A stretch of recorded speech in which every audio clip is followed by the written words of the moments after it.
Hey guys, I want to show you how hypnosis works and how we feel so stuck in our ways and we feel like we can't change it. So I'm going to draw it out for you. This, my marker's running out. Let me grab another one.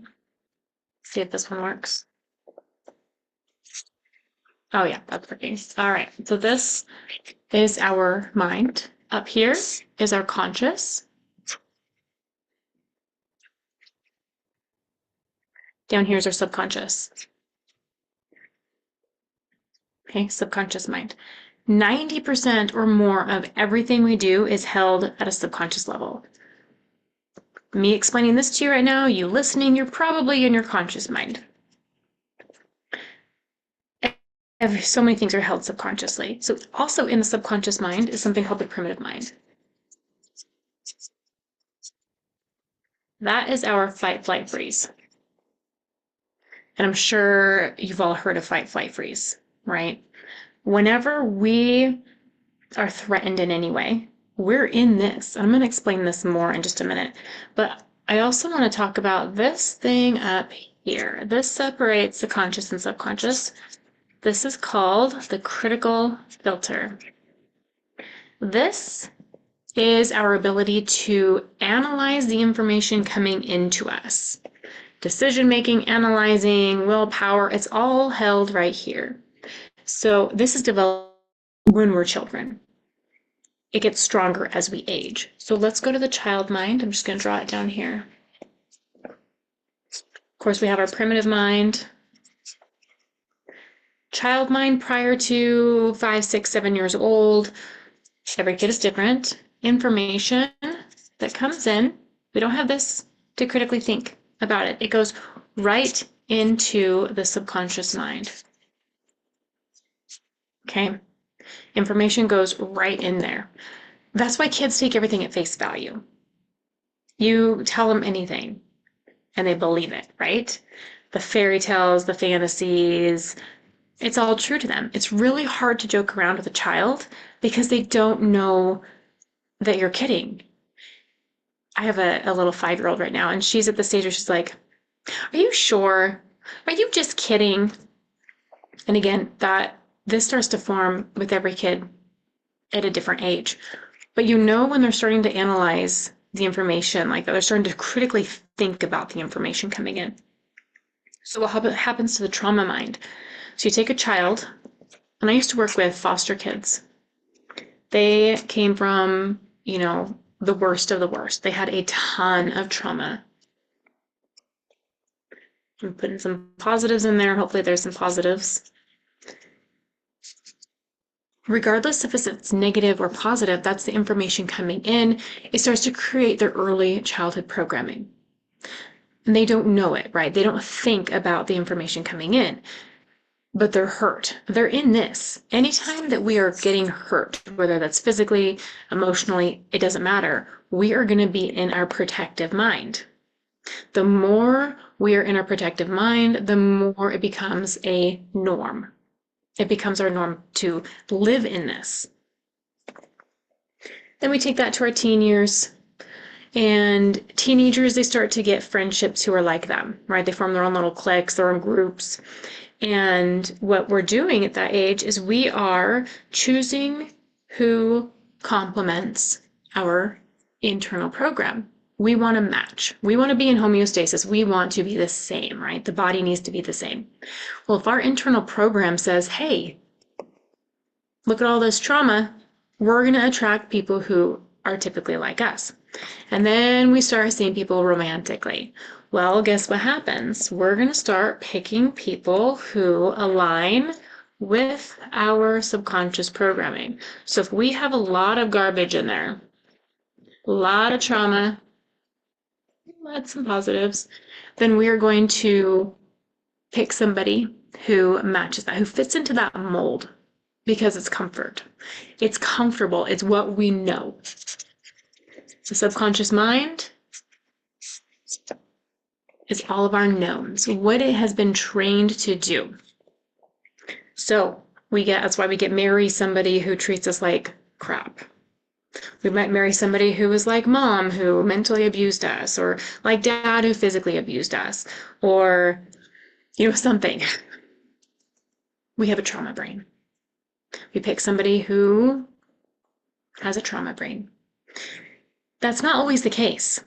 What could happen is consciously you say, I had a terrible past. I don't want to date anybody like my dad or my mom or, any of that. I don't want to be in that environment. I don't want to have kids in that, with somebody that is like that, who gives me the same type of environment I grew up in. I don't want to have kids with this person. So I choose different. And so I choose somebody that is good. And so that happens. We choose somebody amazing. But guess what? That person doesn't fit into this, and it's not a known.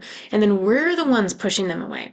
We're the ones causing fights. We're the ones who are showing these narcissistic behaviors. And I say narcissistic behaviors because the word narcissism today is just thrown around like crazy. There's a lot of behaviors that are narcissistic in nature because of trauma. So we're the ones gaslighting. We're the ones pushing our partner away. We're the ones yelling and screaming and cussing and doing these things because they're triggering us. They're challenging us. Being in a relationship is so vulnerable. We get triggered. And so we push them away. If we choose somebody that's like the abuser we grew up with, then we're triggering them. They're triggering us. It's a terrible combination. It's all in the internal program. Let me give the example with a language, a foreign language. We'll go back to the child mind. Learning languages as a child. So a home with multiple languages, the child learns it. They don't even have to think. They don't use this. They don't have to critically think about it or analyze it. They're like little sponges. They soak it all in. And they just learn it. Well, learning a language as an adult is very complicated. Okay, I did that. I did that in college. No experience with Spanish. I decided consciously, I said, I am learning Spanish. Nothing is stopping me. So I did. I took Spanish. So I have that thought, which is information, right? Comes into my conscious awareness. I am doing this.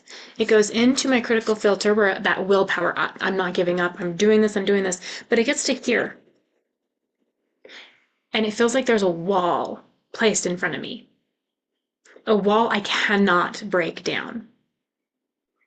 I could not learn Spanish. Oh my gosh, I was in panic mode. It took me a good 2 months of struggling. And I'm studying like crazy, but I kept hitting this wall. Why? Because I didn't know it. It wasn't in my subconscious programming. I knew English. I spoke it, I wrote it. That was my program. And now I'm saying, we're going to do Spanish. And what happens is that thought gets to here and it hits this wall. And that is your subconscious wall. And it says, we don't know this. So, mayday, mayday, mayday, activating fight, flight, freeze. I would go to my professor and cry. I am so frustrated. I don't know what to do.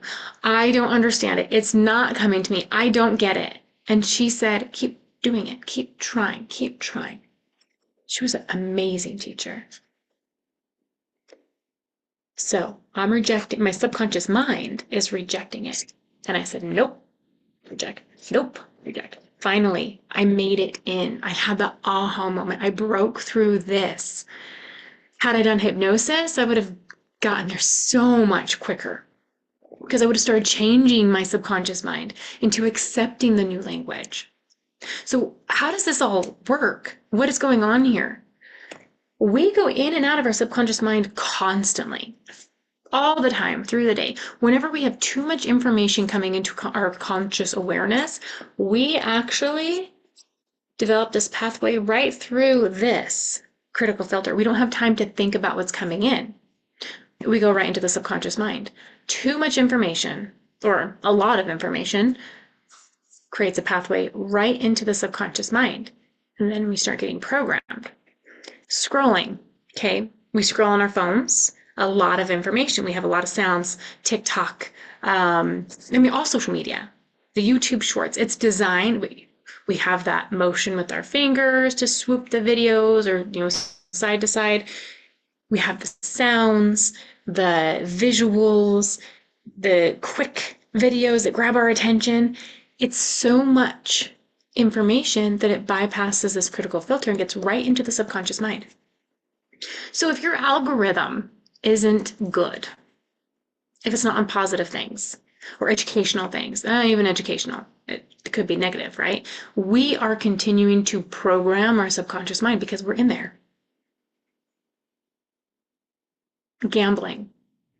Go to Vegas or anywhere. I live near casinos. All the sounds, the lights, cha-ching, cha-ching, cha-ching, all those things. It's so much information we get right into here. And then maybe we're drinking at the same time. We're making all these like all this feel good stuff is happening in the body at this point, and we're in our subconscious mind. So we are getting trained. Next thing we know, the more you do it, the more it becomes your norm, the known, and then it becomes a habit. It becomes an addiction. Okay. So we go into our subconscious mind frequently. Driving will put us there. If you get to your destination and you look back and you're like, oh my gosh, did I even stop at that light? You're in your subconscious mind. So much information. Maybe you're coming home from work and you're already stressed. You picked up the kids and they're yelling and screaming and you're just tuning out. You're zoning. It's so much information you get in here. Okay, we do it all the time. It's a natural process. So how hypnosis works is creating a lot of information that naturally opens up this pathway to the subconscious mind, and then it is intentional.